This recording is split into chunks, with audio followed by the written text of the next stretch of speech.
¿Puede un lienzo susurrar verdades que el mundo se niega a oír? Para Amara, cada pincelada era un grito, cada color una cicatriz o una caricia en la memoria del alma. El aire de Salamanca, al principio, le pareció teñido de oro antiguo, como las piedras de sus edificios centenarios. Amara llegó a la Escuela de Bellas Artes San Fernando con una maleta cargada de sueños y un nudo de ilusión y aprensión en el estómago. Su beca era un pasaporte a un mundo que anhelaba, pero también una etiqueta invisible que la señalaba. Su piel oscura como la noche estrellada de la tierra de sus abuelos contrastaba con la palidez general del alumnado, un recordatorio constante de ser la otra en aquel venerable templo del arte. Recordaba las palabras de su abuela, firmes como un baobab. Tu color no es un muro, Amara, es el lienzo donde pintarás tu fuerza. Los primeros días fueron un torbellino de pasillos imponentes, aulas con olor a trementina y óleo, y el murmullo constante de conversaciones donde su nombre, o más bien su descripción, la nueva becada, la chica de África, aunque era nacida y criada en un barrio vibrante de Madrid, flotaba como un eco incómodo. En la cafetería, atestada y ruidosa, conoció a Sofía, una estudiante de escultura con manos encallecidas y una sonrisa que abarcaba todo el rostro. Sofía tenía el pelo teñido de un azul eléctrico y una mirada directa que no juzgaba. «Bienvenida al manicomio», dijo Sofía, extendiéndole un azucarillo. «Sobrevivir aquí requiere cafeína y un buen par de oídos sordos». Amara sonrió, agradecida por esa primera brizna de calidez. Pero la calidez se disipó rápidamente en el aula de proyectos avanzados. Allí conoció a Jacobo, o mejor dicho, Jacobo se dio a conocer. Alto, con esa belleza despreocupada de quien nunca ha tenido que esforzarse por nada, y vestido con una elegancia que susurraba dinero viejo, Jacobo era el epicentro de un pequeño séquito de admiradores. Sus ojos claros la barrieron de arriba abajo con una curiosidad que no tenía nada de amable.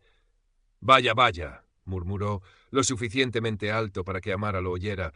«Parece que San Fernando se ha vuelto muy inclusivo este año. Supongo que hay que cumplir con las cuotas de diversidad. ¿No crees, Borja?»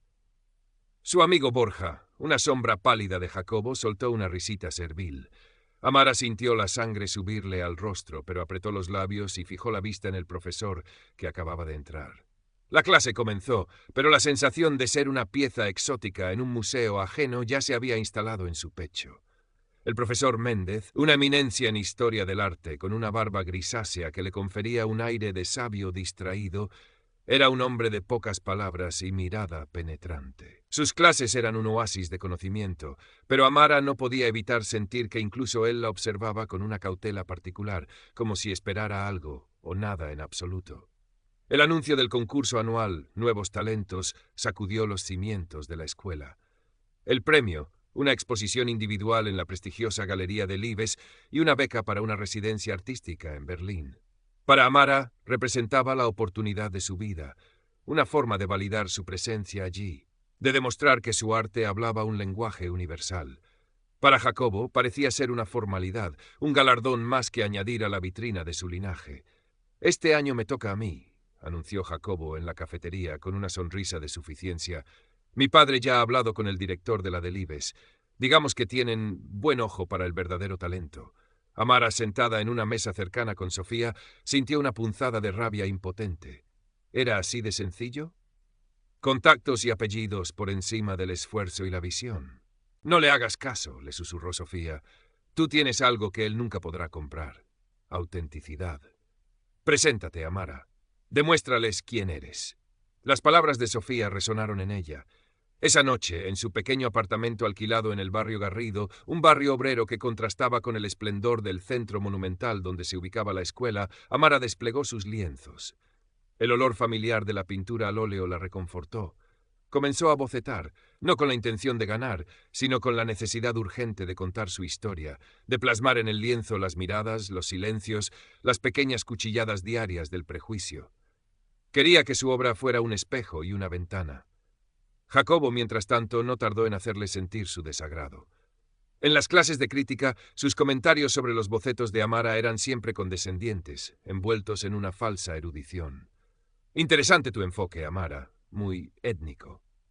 Casi tribal, aunque quizás para la Delibes busquen algo con un discurso un poco más universal, ¿no crees?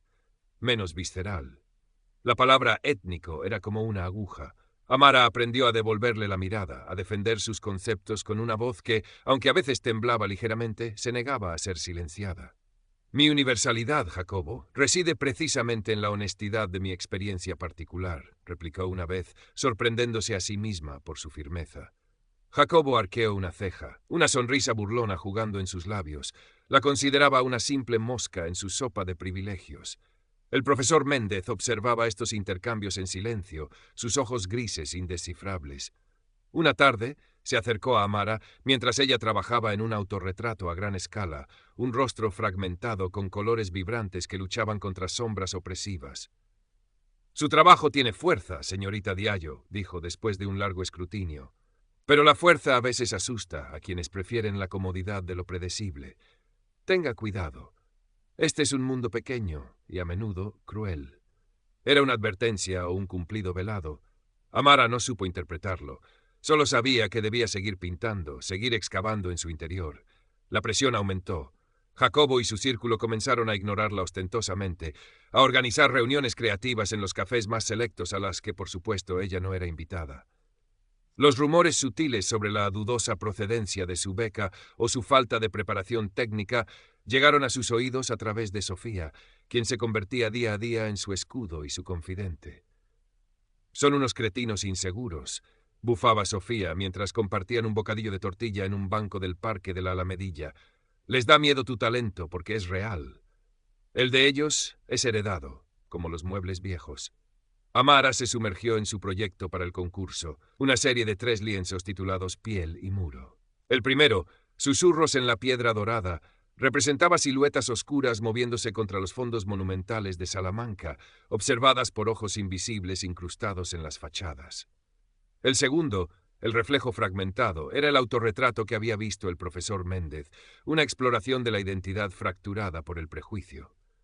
El tercero, Crisálida de ébano, mostraba una figura emergiendo, poderosa y serena, de una maraña de sombras, su piel absorbiendo y reflejando la luz. Trabajaba hasta la extenuación, a menudo olvidándose de comer. Su pequeño estudio se llenó de bocetos, de pruebas de color, del aroma intenso de los pigmentos. La música de Concha Buica y de Nina Simone se convertían en la banda sonora de su resistencia silenciosa. Hubo noches de lágrimas y dudas, cuando la voz insidiosa de Jacobo resonaba en su cabeza, cuando el peso de la soledad en aquella ciudad extraña parecía insoportable. Pero luego miraba sus lienzos, las figuras que nacían de sus manos, y sentía que estaba construyendo algo más grande que ella misma, un testimonio. Un día, mientras buscaba referencias en la biblioteca de la escuela para una técnica de veladuras, se topó con un catálogo de un artista contemporáneo alemán poco conocido. Algo en una de las obras le resultó vagamente familiar. No le dio más importancia en ese momento, absorta como estaba en su propia vorágine creativa. Jacobo, por su parte, presentaba su proyecto con la fanfarria habitual. Se trataba de una instalación multimedia compleja, titulada Ecos de la civilización, que prometía ser una reflexión sobre la decadencia de Occidente. Hablaba de ella con grandilocuencia, usando términos filosóficos que sonaban impresionantes pero vacíos. Amara notó que Borja y los demás asentían con admiración a cada una de sus frases, como si escucharan a un oráculo. La fecha límite para la entrega de las obras se acercaba inexorablemente. Una tarde, Amara encontró la puerta de su taquilla en el taller Forzada. Dentro, uno de sus cuadernos de bocetos preliminares, donde había anotado ideas y reflexiones íntimas sobre su proyecto, había desaparecido. El pánico la atenazó. ¿Era Jacobo? No tenía pruebas, solo una náusea helada en el estómago. Sofía la ayudó a buscar, a preguntar, pero el cuaderno no apareció. «No pueden detenerte así, Amara», dijo Sofía con rabia. «Usa esto, que te dé más fuerza». Y así lo hizo. La pérdida del cuaderno, la sensación de vulnerabilidad, se transformaron en una pincelada más oscura, en una línea más firme sobre el lienzo. Unos días antes de la exposición, Amara necesitaba consultar de nuevo el catálogo del artista alemán para verificar una referencia sobre pigmentos. Al ojearlo, una imagen la golpeó con la fuerza de un puñetazo. Una de las instalaciones del alemán, creada 5 años atrás, guardaba un parecido más que sospechoso con la descripción grandilocuente que Jacobo había hecho de sus ecos de la civilización. Los conceptos, la estructura visual, incluso algunos de los elementos descritos eran prácticamente idénticos. Solo que la obra del alemán se titulaba Requiem für eine Untergehende Sonne, Requiem por un sol poniente. Amara sintió un escalofrío. Volvió a leer las fechas, los nombres. No había duda. La originalidad de Jacobo parecía tener una fuente muy concreta y muy ajena. Durante varios días, Amara luchó con su conciencia. ¿Qué debía hacer? Acusar a Jacobo sin pruebas irrefutables, más allá de su propia observación y el catálogo, era arriesgado. Él tenía el poder, las conexiones. Podría destruir su reputación, hacer que la acusación se volviera en su contra. ¿Y si era una coincidencia extraordinaria? Pero la similitud era demasiado flagrante. Habló con Sofía, mostrándole el catálogo. Sofía abrió los ojos como platos. «Pero esto es un plagio de libro, Amara. Tienes que denunciarlo». «¿Y quién me va a creer, Sofía?» «Soy la becada, la extranjera. Él es Jacobo de la Torre, el niño prodigio de la ciudad.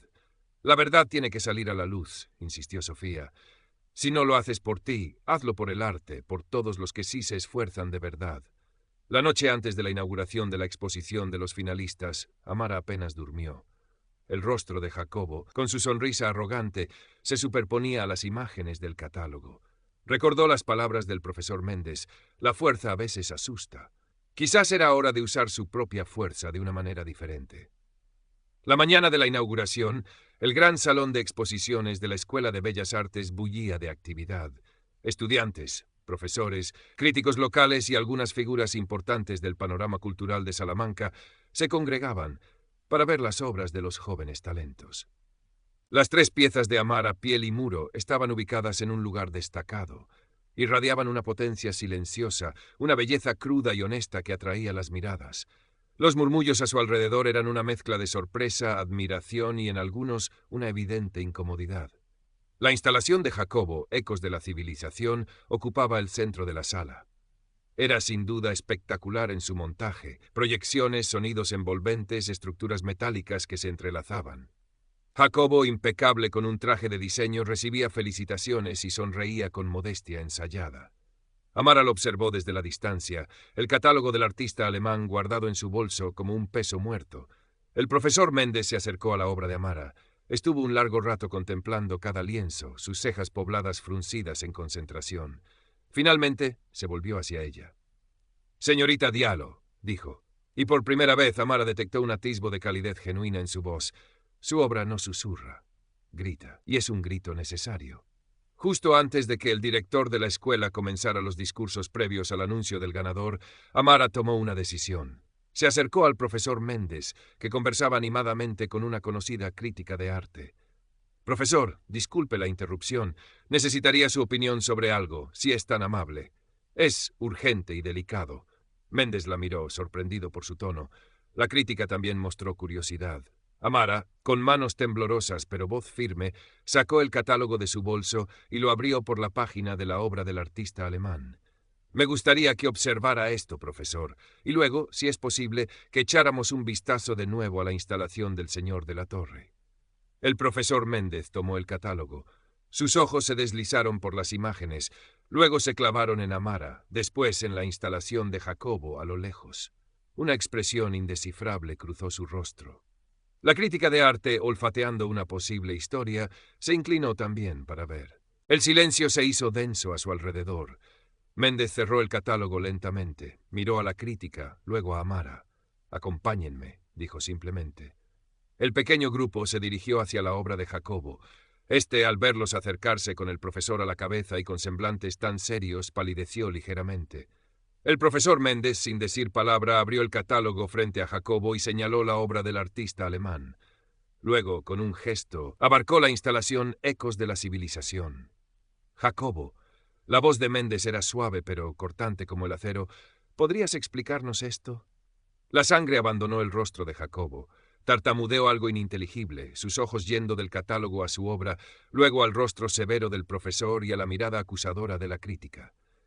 El círculo de curiosos a su alrededor comenzó a crecer, los murmullos se extendieron como la pólvora. Es una inspiración, una reinterpretación. El arte es diálogo», balbuceó Jacobo, intentando recuperar la compostura, pero su voz sonaba hueca. Hay una línea muy fina entre el diálogo y el plagio, Jacobo, intervino la crítica, su voz cargada de autoridad, y me temo que usted la ha cruzado con creces. Conozco la obra de Dietrichson. Esto es una copia casi literal de conceptos y ejecución. La palabra plagio flotó en el aire, demoledora. El director de la escuela, atraído por el revuelo, se acercó rápidamente. La sonrisa de Jacobo se había desvanecido por completo, reemplazada por una máscara de pánico y furia contenida. Sus amigos, Borja entre ellos, se apartaron discretamente, como ratas abandonando un barco que se hunde. Amara observó la escena. No sentía triunfo, sino una extraña mezcla de alivio y una profunda tristeza por la fragilidad de la honestidad, por la facilidad con la que el privilegio intentaba disfrazar el engaño. El grito de su obra ahora tenía un eco inesperado en la caída de quien había intentado silenciarla. El director, tras una breve y tensa conversación con el profesor Méndez y la crítica, y después de examinar él mismo el catálogo, tomó la palabra. Su voz, normalmente pomposa, sonaba grave. Dadas las circunstancias y la evidencia presentada, anunció, mientras un silencio sepulcral caía sobre la sala, la obra del alumno Jacobo de la Torre queda inmediatamente descalificada de este concurso. La escuela iniciará una investigación formal sobre este grave asunto. El golpe fue brutal. Jacobo, lívido, intentó protestar, apelar a su apellido, a las influencias de su padre, pero su voz se perdió entre los murmullos de desaprobación y el claro distanciamiento de quienes hasta hacía unos momentos lo adulaban. Fue como si, de repente, se hubiera vuelto invisible de una forma mucho más dolorosa que la que él había intentado imponer a Amara. El pedestal sobre el que se había erigido toda su vida se desmoronaba bajo sus pies.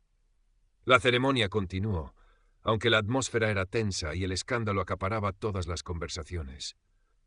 Cuando llegó el momento de anunciar al ganador, el director carraspeó. Tras una deliberación unánime del jurado y reconociendo la excepcional originalidad, la fuerza expresiva y la profunda coherencia conceptual de su propuesta, el primer premio del concurso Nuevos Talentos es para la señorita Amara Diallo por su trilogía Piel y Muro. Un aplauso sorprendentemente cálido y sostenido llenó la sala. Amara sintió que las piernas le flaqueaban. Sofía, a su lado, la abrazó con fuerza, gritando de alegría. El profesor Méndez le dedicó una sonrisa que esta vez no dejaba lugar a dudas. Era de genuino respeto y admiración. Al subir a recoger el premio, Amara miró al público. Vio algunos rostros que antes la habían mirado con indiferencia o superioridad, ahora observándola con una nueva curiosidad, quizás incluso con una pizca de vergüenza. Vio a Jacobo, arrinconado, solo, su figura antes imponente ahora encogida. Sus miradas se cruzaron por un instante. En los ojos de él, Amara no vio odio, sino una desolación vacía, la de quien ha perdido no solo un premio, sino el cómodo andamiaje de su mundo. En sus breves palabras de agradecimiento, Amara no mencionó el incidente. Habló de su arte, de la necesidad de contar historias, de la importancia de la honestidad. Su voz, clara y firme, resonó en la sala. Mi piel da una historia, ya concluyó, y mis lienzos son las páginas donde intento que esa historia dialogue con las vuestras. Gracias. Los días siguientes fueron un torbellino. La noticia del plagio de Jacobo y del triunfo de Amara corrió como la pólvora por toda la ciudad. Jacobo fue suspendido de la escuela mientras duraba la investigación, que confirmó el plagio. Su futuro en el mundo del arte, antes tan prometedor y asegurado, se volvió incierto y oscuro. Las puertas que antes se le abrían de par en par ahora se cerraban con sigilo. Experimentó, quizás por primera vez, lo que significaba ser juzgado y marginado. Amara, mientras tanto, preparaba su exposición individual en la Galería de Libes. El apoyo de Sofía fue incondicional. El profesor Méndez se convirtió en un mentor inesperado, guiándola con consejos y animándola a explorar nuevas vías. La exposición, titulada El lienzo de la verdad, fue un éxito rotundo. La crítica elogió